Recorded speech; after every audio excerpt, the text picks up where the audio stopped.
سانپ وغیرہ بچھو وغیرہ ہیں اور وہ اس کو ڈس رہے ہیں۔ تو آپ علیہ الصلوۃ والسلام نے پوچھا کہ یہ سزا کیوں دی جا رہی ہے؟ تو حضرت جبرائیل علیہ الصلوۃ والسلام نے فرمایا کہ یہ لوگ سود کھایا کرتے تھے، اس لیے ان کو سزا دی جا رہی ہے۔ اور دوسری ایک حدیث ہے جو بہت ہی مشہور ہی ہے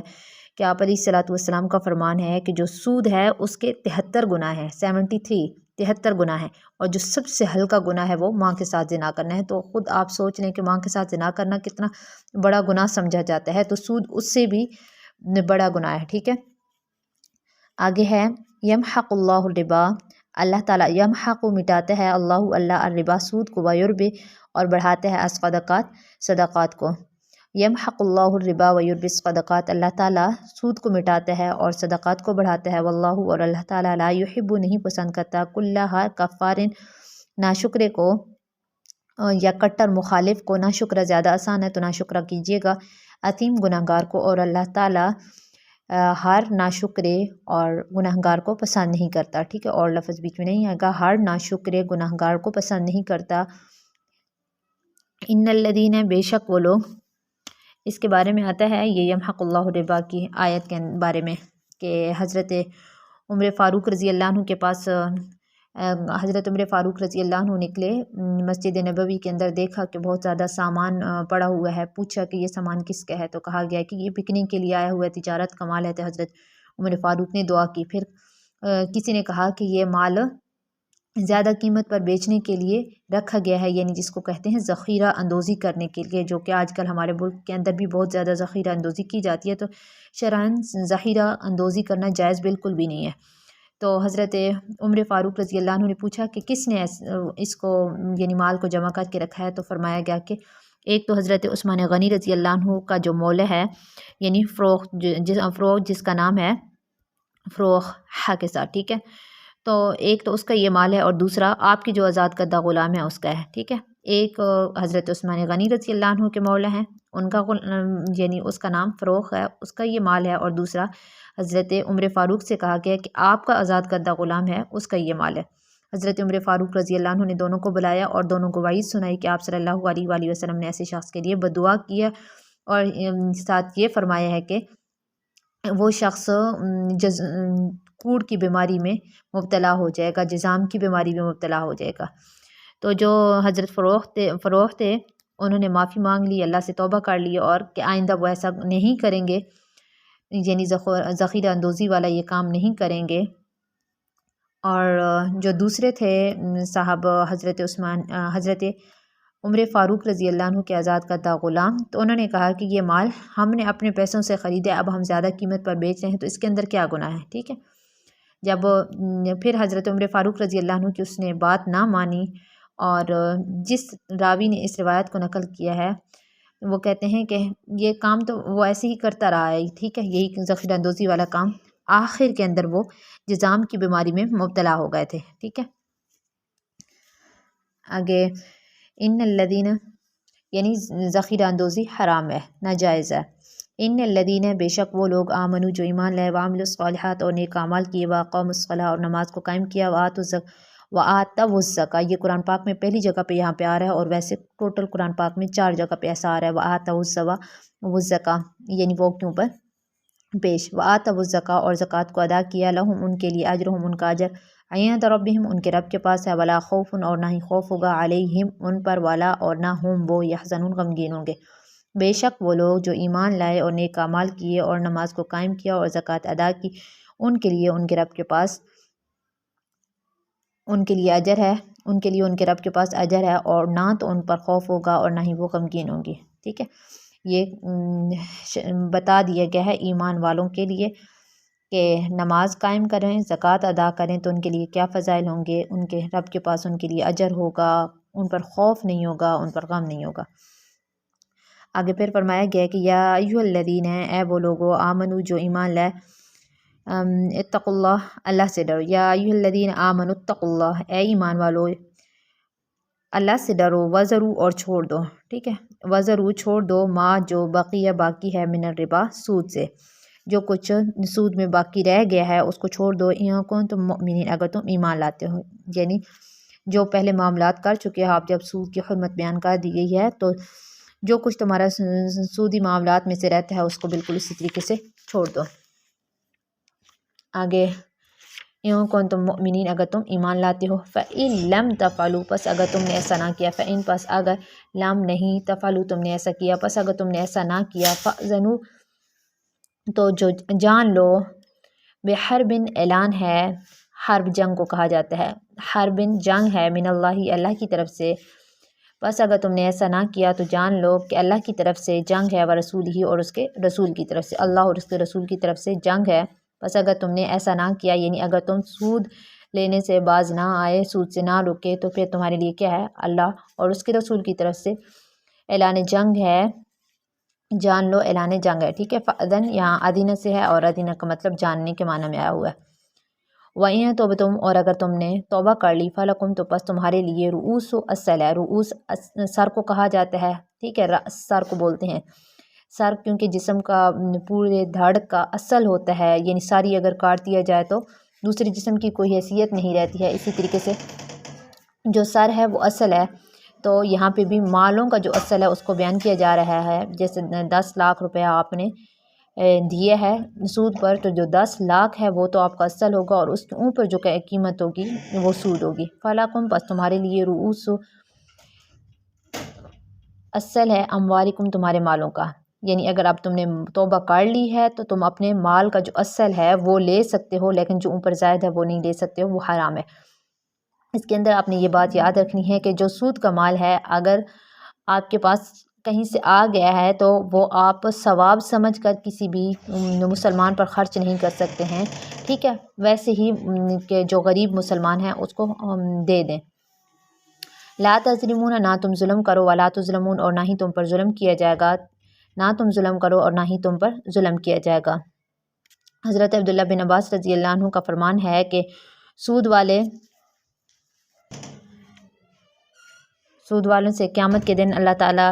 یعنی یہ کہیں گے، ان سے یہ کہا جائے گا سود والوں سے کہ